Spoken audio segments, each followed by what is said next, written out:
How to cancel Discord subscription.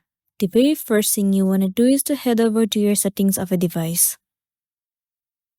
Once you're inside settings, head over to your Apple ID at the very top.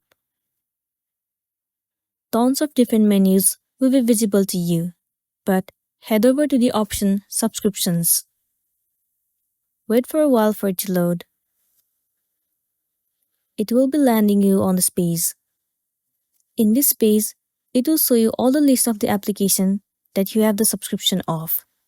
Right now, none of the application is visible, which means that I don't have any subscription of any of the application.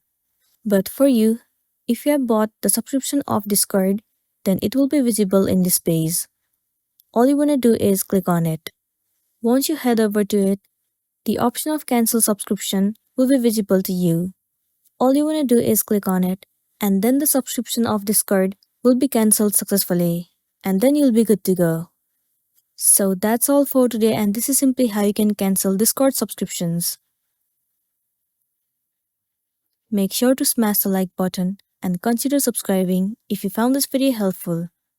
We'll see you in the next one.